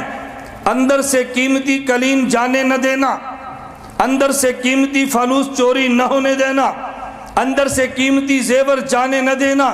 نمبر 2 ہم گھر پہ نہیں ہوں گے، باہر سے گند محل میں آنے نہ دینا. نبی دنیا سے چلے گئے، دین محل بنا کے امت کو دیا ہے. ایک طبقہ آیا جس نے اندر سے چوری کر کے نکالنا چاہا ہے، ایک طبقہ آیا جس نے بدعات کا گند محل میں ڈالنا چاہا ہے. علماء دیوبند والے یہ دین کے پہرے دار ہیں، محل کا پہرے دار چوری کر کے قیمتی مال جانے بھی نہیں دیتا اور باہر سے گند اندر آنے بھی نہیں دیتا. یہ الہاد کے راستے میں بھی رکاوٹ ہے، بدعات کے راستے میں بھی رکاوٹ ہے. نہ دین میں کمی ہونے دیتے ہیں، نہ دین میں اضافہ ہونے ہونے دیتے ہیں، نہ چوری کرنے دیتے ہیں، نہ گند آنے دیتے ہیں۔ علماء دیوبند نے دین کو پاک صاف رکھا ہے۔ میرے نبی نے دین کامل کر کے صحابہ کو دیا ہے، صحابہ نے دین کامل امت میں پھیلایا ہے، ابو حنیفہ نے دین کامل لکھوایا ہے، علماء دیوبند نے اسی دین کامل کو بچایا ہے۔ میرے نبی دین کو لانے والے ہیں، صحابہ دین کو پھیلانے والے ہیں، امام ابو حنیفہ دین کو لکھوانے والے ہیں، علماء دیوبند آج کے دور میں دین کو بچانے والے ہیں۔ ہماری 4 نسبتیں سمجھ آئیں۔ اہل سنت کا معنی نسبت اس نبی کی طرف جو دین لانے والے، والجماعت کا معنی نسبت ان صحابہ کی طرف جو دین کو پھیلانے والے، حنفی کا معنی نسبت اس امام کی طرف جو دین کو لکھوانے والے، دیوبندی کا معنی نسبت ان علماء کی طرف جو دین کو بچانے والے۔ بچا رہے ہیں یا نہیں بچا رہے؟ پوری دنیا میں دیکھ لو، دنیا کے جس ملک میں چلے جاؤ تمہیں نظر آئے گا کہ دین بچا رہے ہیں۔ اس کو عربی زبان میں کیا کہتے ہیں؟ اگر میں شروع میں عربی لفظ بولتا نا آپ اجنبی محسوس کرتے اور توجہ نہ دیتے۔ میں نے پہلے سمجھا دیا ہے، اب 4 لفظ سمجھو۔ نمبر 1 تکمیل دین، الیوم اکملت لکم۔ نمبر 2 تمکین دین، ولا یمکنن لکم۔ نمبر 3 تدوین دین، اول من دون علم الشریعہ۔ نمبر 3 تطہیر دین، تکمیل دین کا کام نبی نے کیا، السنت میں نسبت ادھر ہے، تمکین دین کا کام صحابہ نے کیا، والجماعت میں نسبت ادھر ہے، تدوین دین کا کام ابو حنیفہ نے کیا، حنفی میں نسبت ادھر ہے، تطہیر دین کا کام علماء دیوبند نے کیا، دیوبندی میں نسبت ادھر ہے۔ ہم تکمیل دین بھی مانتے ہیں، تمکین دین بھی مانتے ہیں، تدوین دین بھی مانتے ہیں، تطہیر دین بھی مانتے ہیں۔ ہمارے ذمہ اس کو لے کر چلیں۔ اب میں آخری لفظ کہنے لگا ہوں، ہماری بیان کے حوالے سے آخری لفظ، ہماری کانفرنس کا نام جمع سنت نہیں ہے، ہماری کانفرنس کا نام احیاء سنت نہیں ہے، ہماری کانفرنس کا نام تحفظ سنت ہے۔ جمع سنت کا معنی جب سنتیں پھیل گئیں ان کو جمع کر کے لکھ دیا جائے، احیاء سنت کا معنی سنتیں مردہ ہو گئیں تو زندہ کر دیا جائے، تحفظ سنت کا معنی سنت پہ اعتراض آئے، اعتراض دور کر کے سنت کو محفوظ کر دیا جائے۔ ذرا توجہ رکھنا، جمع سنت کا کام امام ابو حنیفہ نے کیا، سنتیں جمع کی ہیں۔ احیاء سنت کا کام تبلیغی جماعت نے کیا، مردہ سنتوں کو زندہ کیا ہے۔ تحفظ سنت کا کام عالمی اتحاد اہل سنت والجماعت نے کیا ہے، سنت کو محفوظ کیا۔ تو جمع سنت میرے امام نے کیا ہے، اسی طرح احیاء سنت حضرت جی مولانا الیاس میرے امام نے کیا ہے، تحفظ سنت عالمی اتحاد نے کیا ہے۔ جمع سنت والے بھی ہم ہیں، احیاء سنت والے بھی ہم ہیں، تحفظ سنت والے بھی ہم ہیں۔ تو عنوان تحفظ سنت رکھنا چاہیے احیاء سنت؟ بتاؤ نا۔ دیکھو ہم کانفرنس کے نام پر بھی آپ کو دلائل دیتے ہیں، ہم بغیر دلیل کے بات نہیں کرتے۔ ہمارے گجرانوالہ ایک بہت بڑے پروفیسر ہیں، ان کے اسکول میں کم از کم 6000 طلباء اور طالبات ہیں۔ میرا بیان سنا، یقین فرمائے، مجھے کہنے لگے کہ مولانا میں آپ کے منہ پہ نہیں کہتا، میں نے زندگی میں پہلا شخص دیکھا ہے جو ایک ایک جملے پہ دلیل دیتا ہے، ایک ایک جملے پہ دلیل۔ میں پورے بیان کو تنقیدی نگاہ سے دیکھتا رہا ہوں، تو جو لفظ کہتے دلیل، جو لفظ کہتے دلیل۔ میں نے مذاق میں کہا، میں نے اس لیے کہ آپ نے وکیل سنا ہے، آپ نے خطیب نہیں سنا۔ وکیل کا کام ہے دلائل پیش کرنا، جو دلائل پیش نہ کرے وہ وکیل کیسا؟ اور دیوبندیوں اس بات کی قدر کرو، تمہیں اتنا سستا وکیل شاید دنیا میں کہیں نہ ملے۔ اللہ گواہ ہے، تمہیں اتنا سستا وکیل شاید دنیا میں کہیں نہ ملے۔ نہ کرایہ مانگتا ہے، نہ کھانا مانگتا ہے، نہ اشتہار مانگتا ہے، نہ پروٹوکول مانگتا ہے۔ آج ہماری کانفرنس تھی تو ہمارے استقبال والے اور راستے پہ تھے اور ہم مفتی صاحب کے پاس بیٹھے ہوئے تھے۔ مفتی صاحب نے کہا استقبال والے نہیں ملے، میں نے کہا ہم نے استقبال والے تلاش ہی نہیں کیے تو ملنے کی کیا ضرورت تھی؟ بات سمجھ آئی ہے؟ ایسے مزاج کے لیڈر آپ کو ملیں گے جن کو پرواہ ہی نہیں۔ کیوں؟ اس لیے ہم کہتے ہیں ابھی گراؤنڈ کا جلسہ خالی ہوگا یا ایک بندہ بھی نہیں ہوگا، اس جلسے پر بھروسہ کیا کرنا؟ ابھی مسجد میں تو 1000 بندہ ہے اور بعد میں استنجے کے لیے جائے تو لوٹا پکڑانے والا کوئی نہیں، اس پر کیا بھروسہ کرنا؟ آج کھڑے ہو کے نعرے مروانے والے ہیں اور کل قبر پہ فاتحہ والا کوئی نہیں، بتاؤ اس پر کیا بھروسہ کرنا؟ اللہ ہمیں بات سمجھنے کی توفیق عطا فرمائے، ہم قبر آخرت کی تیاری کریں اور اللہ کے لیے سارے کام کریں، اخلاص کے ساتھ رضا کے ساتھ چلیں۔ اب میں صرف آخر میں ایک دو بات عرض کرتا ہوں، صرف ایک دو بات عرض کرتا ہوں، بس اس کو پلے باندھ لیں۔ نمبر ایک، ہمارا مزاج مسلکی تشدد ہے، مسلکی تشدد نہیں۔ میرے لفظ سمجھیں، مسلکی تشدد ہے، مسلکی تشدد۔ تشدد کا معنی ہوتا ہے مضبوطی، تشدد کا معنی ہوتا ہے سختی۔ ہم اپنے مسلک پہ مضبوط ہیں لیکن سخت نہیں ہیں۔ آپ کے جی سمجھ کیسے آئے؟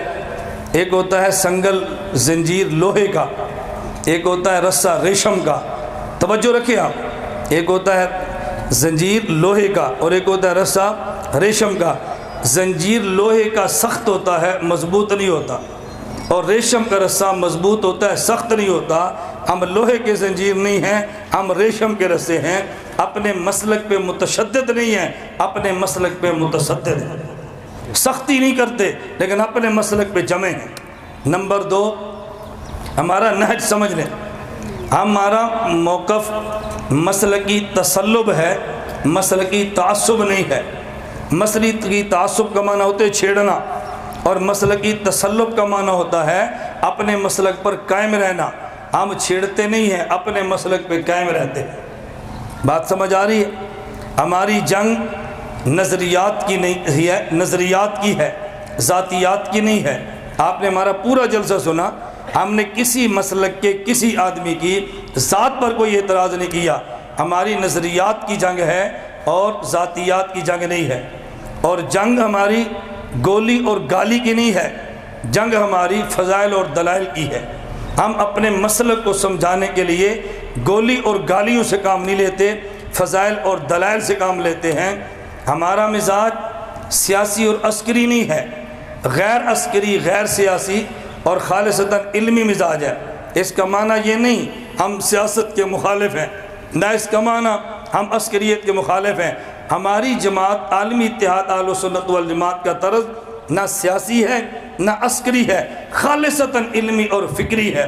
اس لیے ہمارے ذمہ ہیں کورسز کرانا، آپ کو لٹریچر دینا، آپ کو میڈیا پہ اپنے مسلک کے دلائل دینا، یہ ہمارے ذمہ ہے۔ ہم منوانے کی بات نہیں کرتے، ہم سمجھانے کی بات کرتے ہیں۔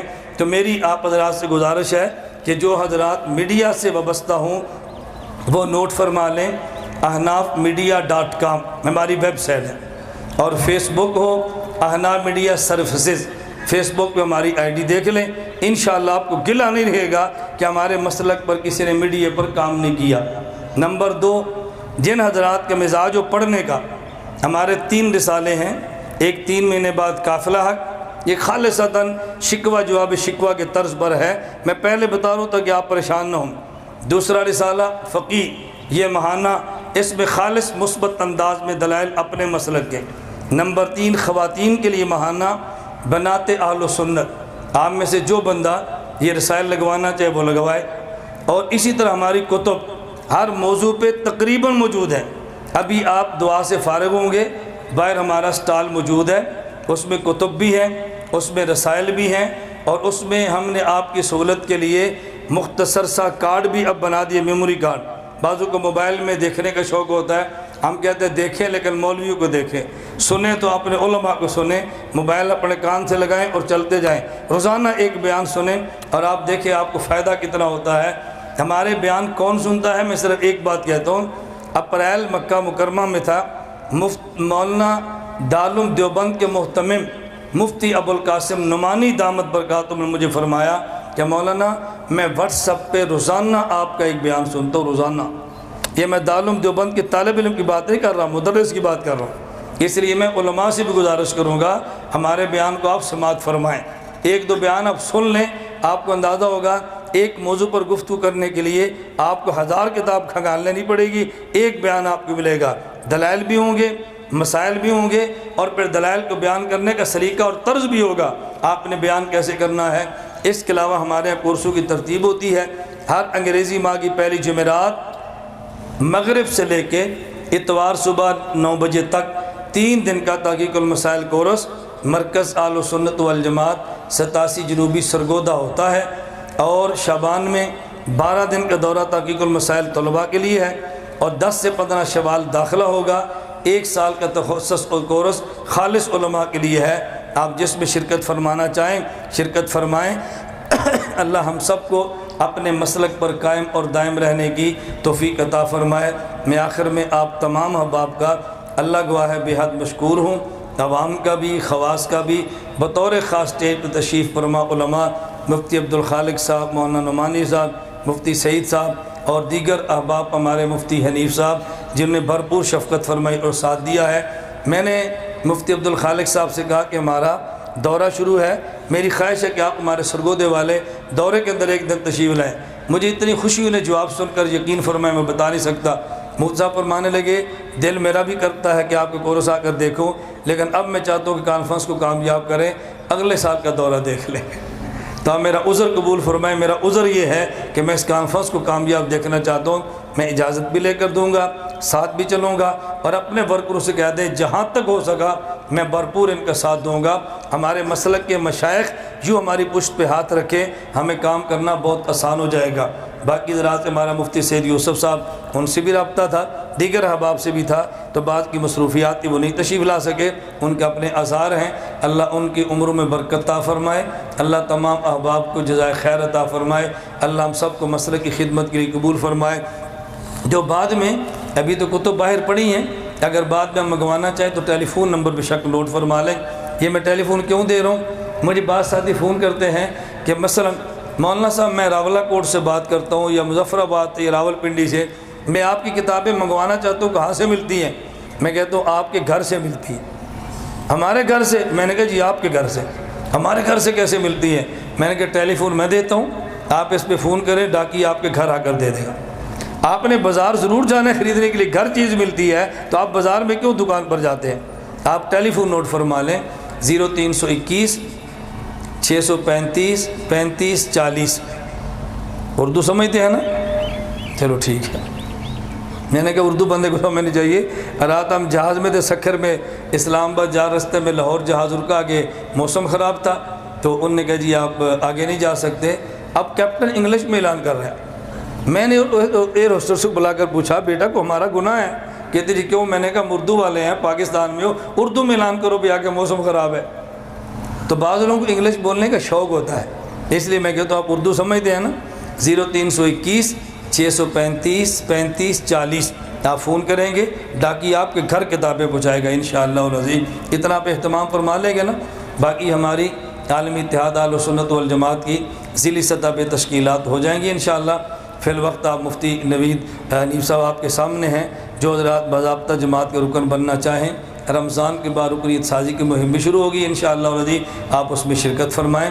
مسلک دیوبند کی کسی بھی جماعت کا بندہ ہو وہ ہماری جماعت کے رکنیت فارم پر کر سکتا ہے۔ کہتے ہیں یہ جو آپ نے واقعہ بیان کیا امام باقر والا، یہ شیخ زہرہ مصری امام جعفر صادق کے بارے میں لکھا ہے، اس میں حرج کی بات نہیں ہے۔ ایک واقعہ 2 اماموں کے بارے میں ہو جائے تو یہ کوئی تعجب کی بات نہیں ہے۔ جو آدمی داڑھی کی مقدار ایک مٹھی کو نہ مانے اور ضد کرے اور قرآن حدیث سے ثبوت مانگے، اس کا اسلام میں کیا مقام ہے؟ مقام کہ آپ اسے قرآن حدیث سے ثبوت پیش کریں، اس پر فتویٰ ضرور ٹھوکنا ہے۔ ایک آدمی نہیں مانتا اور دلیل مانگتا ہے تو اسے دلیل دے دیں، دلیل کے بعد بھی نہ مانگے تو پھر اگلی بات کریں نا۔ آپ دلیل سے پہلے ہی آپ نے فتویٰ لگانا شروع کر دیا، فتوے بازی میں جلدی نہ کریں۔ داڑھی ایک مٹھی سنت ہے، صحیح بخاری جلد 2 باب تقلیم الاظفار کتاب اللباس کے تحت عبداللہ بن عمر سے امام بخاری نقل فرمایا ہے، اس لیے ایک مٹھی داڑھی سنت ہے۔ برائے مہربانی بوڑھا والے فقہ کا حوالہ بتا دیں، بڑھیا والے فقہ کا حوالہ بتا دیں۔ کچھ علماء فرماتے ہیں فقہ یہ قصہ، اچھا قصہ یہ سیرت شبلی نعمانی کی آپ پڑھیں آپ کو مل جائے گا۔ حضرت نماز جنازہ کی تکبیر 4 ہیں یا کہ 6، کیونکہ یہاں اکثر 6 تکبیر 4 ہیں، صحیح بخاری میں بھی ہے، اور باہر ہماری کتاب پڑھی ہے نماز اہل سنت والجماعت۔ آپ ایک کتاب لے لیں، نماز کے مسئلے کو دوبارہ کہیں آپ کو چٹھی لکھنی پڑے گی، ایک کتاب نماز اہل سنت والجماعت لے لیں۔ ہمیں اکثر لوگ وہابی کہتے ہیں، اور میں نے سنا ہے یہ وہابی لفظ یہودی لابی کا دیا ہوا، اس پر چھوٹی سی بات کر دیں۔ دیوبندیوں کو وہابی کوئی نہیں کہتا، جنہیں وہابی کہتا ہے وہ اور مخلوق ہے، وہ اور مخلوق ہے، ان کا دینے سے پتہ چل جاتا ہے۔ چلنے کا سٹائل رکھا ہے، داڑھی کا سٹائل الگ ہے، پھرنے کا سٹائل الگ ہے، وہ دیکھنے سے پتہ چلتا ہے وہ کون مخلوق ہے۔ کہتے ہیں جب یہ نئے پیدا ہوئے تھے نا، نئے ایک بستی میں ایک وہابی آیا غیر مقلد، تو ایک آدمی نے بستی میں لوگوں کو پیغام بھیجا وہابی دیکھنا تو آ جاؤ۔ اب لوگ آئیں، وہ چارپائی پر بیٹھا تھا، جو آدمی چارپائی کے نیچے دیکھے، پھر چارپائی کے نیچے دیکھے۔ اس نے کہا چارپائی کے نیچے دیکھتے، اوپر کیوں نہیں دیکھتے؟ اس نے کہا وہابی دیکھ رہے ہیں۔ اس نے کہا یہ ہے۔ اس نے کہا یہ انسان ہوتے ہیں؟ یہ لطیفہ ہے۔ یہ کیا ہے؟ لطیفے کا تو پھر لطیفہ ہی ہوتا ہے نا۔ آپ میرا جملہ نہیں سمجھے، لطیفے کا کیا ہوتا ہے؟ لطیفے کا لطیفہ ہی ہونا ہے، اور کیا کریں گے اس کے ساتھ؟ آپ نا الحدیث کا لقب ملکہ بکٹور نے دیا، کیا یہودی لابی کا نام نہیں؟ یہ ایک ہمارے بی اے کے نصاب میں کتاب شامل ہے، تاریخ پاکستان۔ اس بی اے کے نصاب میں کتاب شامل ہے، اس میں حوالہ درج ہے کہ محمد حسین بٹیلوی نے انگریز کو درخواست دی تھی اور انگریز نے نام اہل حدیث الاٹ کیا تھا۔ یہ دیوبندی مدرسے کی کتاب نہیں ہے، بی اے کے نصاب میں شامل ہے۔ تو یہ تو پاکستان حکومت نے مانا کہ نام انگریز نے دیا تھا۔ ایک بھائی کو کچھ مسائل پر پریشانی ہے، ضرور دعا فرمائیں گے، اللہ سب کی پریشانیاں دور فرما دے۔ یہ ساتھی لکھتے ہیں جماعت الدعوہ کے بارے میں آپ کی کیا رائے ہے؟ دیکھیں جماعت الدعوہ کے بارے میں ہماری رائے یہ ہے کہ انہوں نے جہاد اس طرح شروع کیا ہے جس طرح کوئی آدمی مچھلی پکڑنے کے لیے کنڈی کے آگے ایک کیڑا لگاتا ہے نا، ہم پنجابی میں اس کو گنڈویا کہتے ہیں، آپ پتہ نہیں کیا کہتے ہیں، چھوٹا سا کیڑا، اس کا مقصد مچھلی پکڑنا ہوتا ہے اور لگاتا وہ کیڑا ہے۔ انہوں نے مسلک پھیلانا ہے اور اس کے لیے جہاد کو استعمال کیا ہے، باقی جہاد سے ان کا دور دور کا کوئی تعلق نہیں ہے۔ جہاد کے نام پہ ملک میں فساد پہنچایا ہے۔ ہمارے ملک میں دیوبندی کتنی جہادی جماعتیں ہیں، کبھی مسلک کے نام پہ لڑتی ہیں۔ ان کا امیر حمزہ ہے اور ہے دعویٰ کا، اور کتاب کا نام ہے حلالے کی چھری۔ نام جماعت الدعوہ ہے اور مفتی مبشر ربانی ہے، اور ہر وقت فتوی دیوبند کے خلاف ہے۔ نام جماعت الدعوہ ہے، مناظر کا نام یاویہ ہے، ہر وقت دیوبند کے کفر پہ فتوے ہیں۔ تو یہ کون سا جہاد ہے؟ کم از کم جہاد والے بندے کو ان فروعی مسائل میں نہیں پڑھنا چاہیے۔ ان کا کوئی لڑکا جہاد میں نہیں جاتا، ظلم آپ کرتے ہیں۔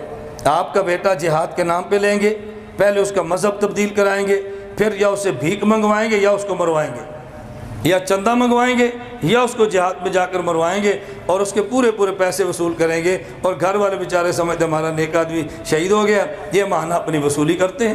اگر آپ کو نہ یقین آئے، جب جماعت کے سربراہ یہاں پر آئے نا، اس وقت آپ دیکھا کریں اس کو پروٹوکول علماء دیتے ہیں یا پروٹوکول حکومت پاکستان دیتی ہے۔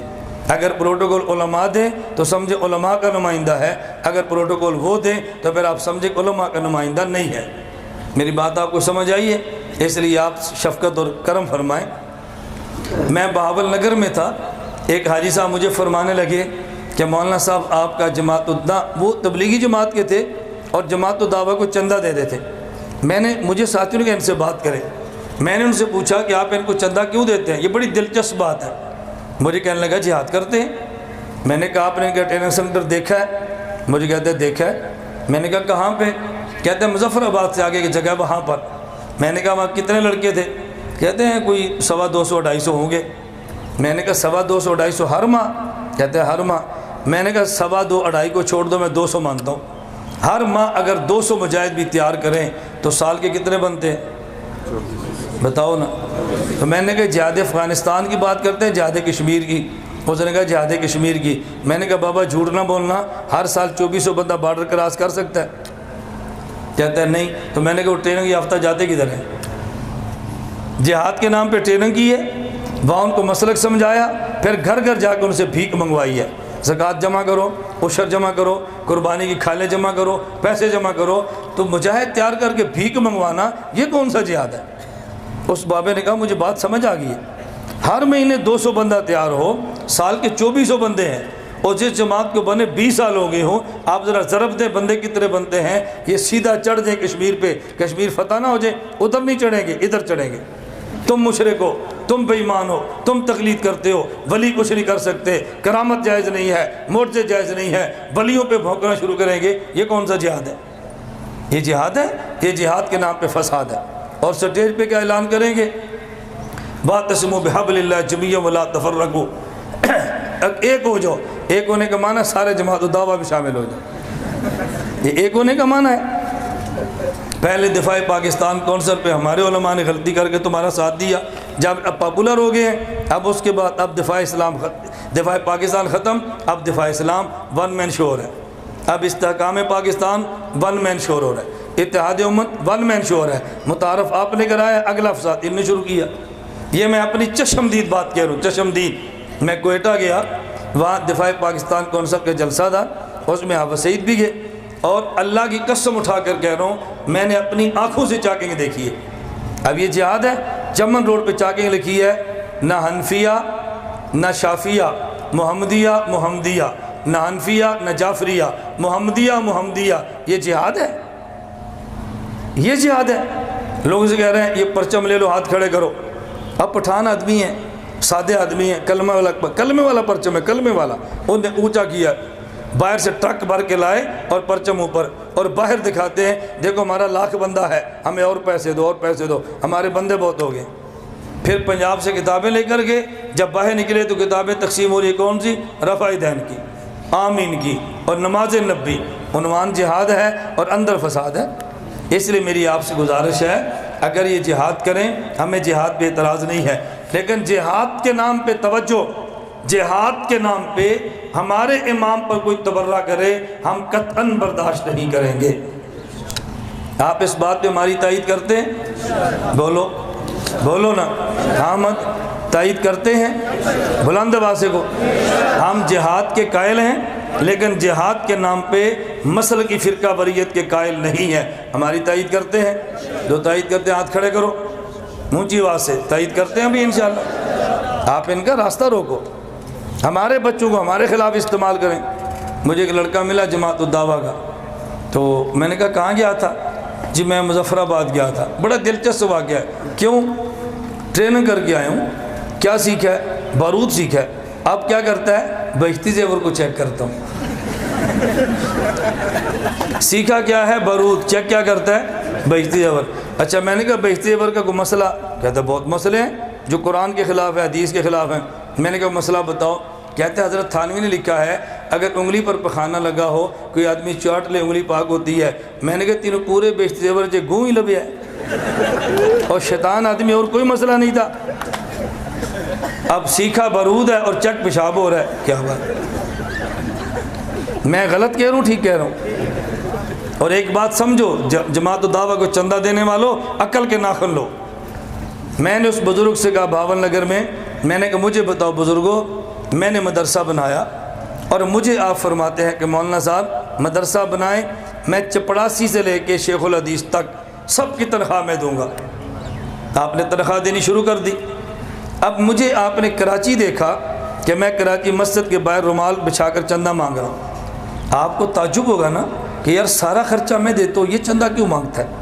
آپ کو تعجب ہونا چاہیے، کہتا ہونا چاہیے۔ میں نے کہا جب مانا خرچ گورنمنٹ دیتی ہے تو ہم سے گندم کیوں مانگتے ہیں؟ پوچھو نا ان سے۔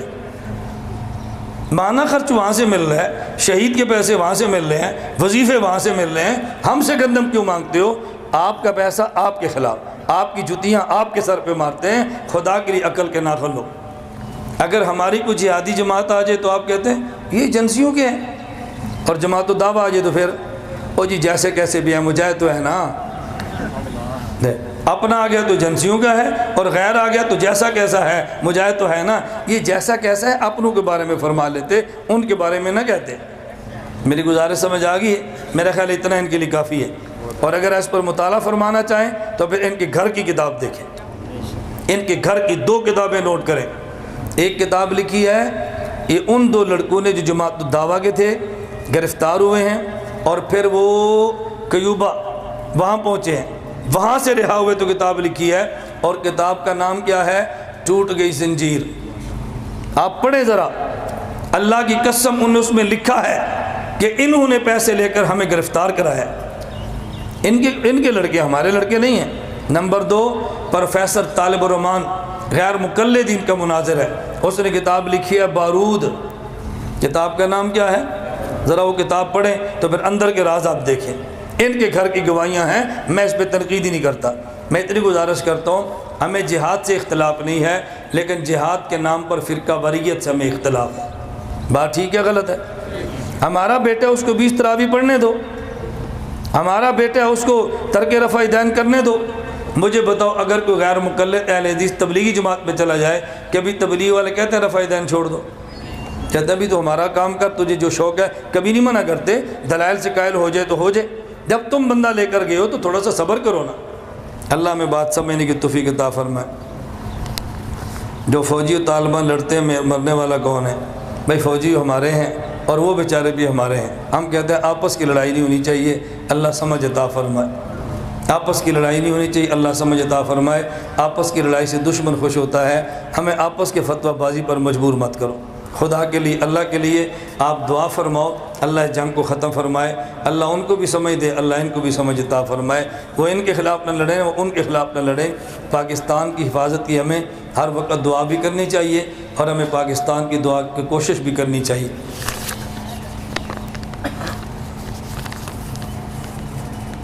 کہ جمعۃ المبارک خطبہ کے بغیر ہو جاتا ہے، جمعۃ المبارک خطبہ کے بغیر نہیں ہوتا۔ یہ خطبہ دیں گے تب جمعۃ المبارک ہوگا، ورنہ جمعہ نہیں، یہ تو زور ہو گئی نا اگر بغیر خطبے کے آپ نے جمعہ پڑھ لیا ہے۔ میری ایک آپ گزارش سن لیں، جو جس بندے کا موضوع ہو اس بندے سے وہی سوال کیا کریں۔ جہاد والے سال مجاہدین سے پوچھا کریں، میں مجاور ہوں اور مجھ سے میرے مسئلہ پوچھا کریں۔ اللہ ہم سب کو بات سمجھنے کی توفیق عطا فرمائے۔ درود پاک پڑھ لیں اور دعا کے بعد باہر کو تو موجود ہیں، خصوص نماز اہل و سنت ہر بندہ ضرور لے لیں۔ الحمدللہ رب العالمین والصلاۃ والسلام علی رسولی وعلی آلہ و اصحابہ اجمعین۔ اے اللہ ہم سب کے گناہوں کو معاف فرما، خطاؤں سے درگزر فرما، جائز حاجات کو پورا فرما، عافیت کے ساتھ دین کی خدمت کے لیے قبول فرما، تمام بیماروں کو صحت عطا فرما، جتنے پریشان ہیں ان کی مشکلات کو دور فرما، خزانہ غیب سے ضرورتیں پوری فرما۔ اے اللہ میں مسلک اور دین کے کام کے لیے قبول فرما۔ اے اللہ جو اسباب چاہیے اپنے کرم سے عطا فرما۔ اے اللہ ہم سب کا خاتمہ بالایمان فرما۔ قیامت کے دن حضور اکرم صلی اللہ علیہ وسلم کی ہم سب کو شفاعت نصیب فرما۔ وصلی اللہ تعالی علی رسول خیر خلقہ محمد و آلہ و صحابہ اجمعین برحمتک یا